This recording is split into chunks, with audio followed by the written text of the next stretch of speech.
sweldo ngayon, mabibili ko na din yung laptop na matagal ko nang pinag-iipunan. I love it!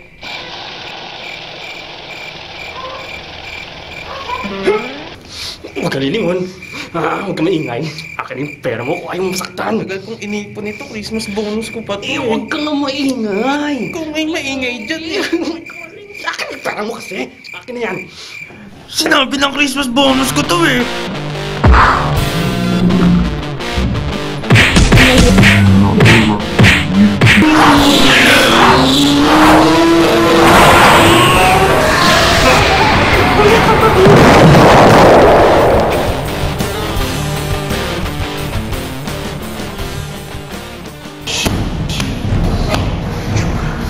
Erwin Tagle, commentator and fight analyst for PXC. Okay, this is Muay Thai for self-defense. Unang-una, reminder lang. Pag nasa kalye kayo or sa street, walang hand gloves or gloves yung kamay nyo. Pag may sinuntok kayo na may nangahara sa inyo, tapos sinuntok nyo sa mukha, pwedeng mabasag yung kamay nyo. At the same time, siya mapipikon lang, lalo kayong gugulpihin. Kaya linalagyan ng hand gloves and gloves to para hindi mabasag yung kamay. Not for his face, but for your own safety. So, we'll do Muay Thai technique. We'll use the elbows and knees. So, ang elbows kasi, solid yung buto, mas delikado siya. At the same time, safe para sa inyo.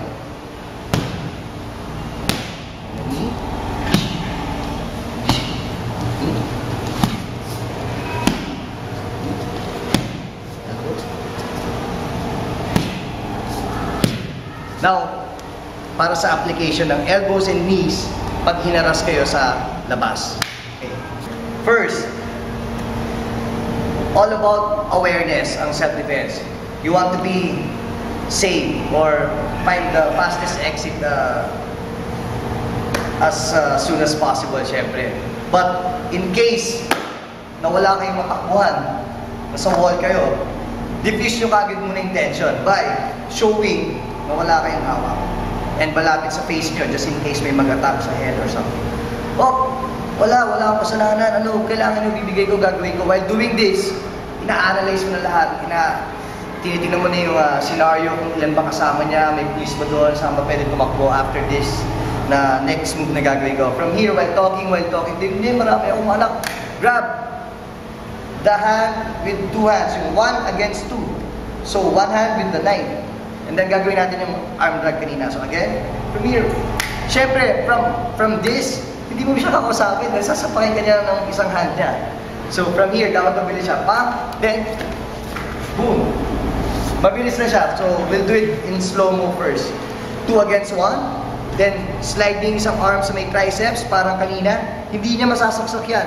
Then pupunta kayo sa side. Now, yung option nyo, this arm can go sa leg para ma-take down siya, or sa back, or sa ulo, then pull all your weight up sa wall. Again. So, wala akong gagawin, marami akong anak. Pwede din sa lahat. Then, you run.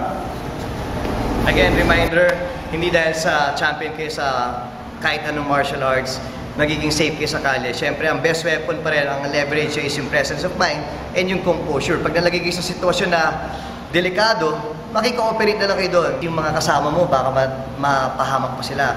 Always be safe, presence of mind, awareness. Pero pag na-push kayo sa wala na kayong mapuntahan, exit, doon na lang yung gagamitin yung inyong technique. And syempre, no choice but to fight pa. But always, syempre, to fight para makaharap ng exit.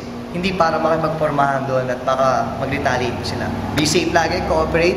Kung pwede kayo tumakbo, bato niyo yung wallet sa malayo, and then takbo kayo. Always, sabi nga ni Bruce Lee, best way to win a fight is without even the fight.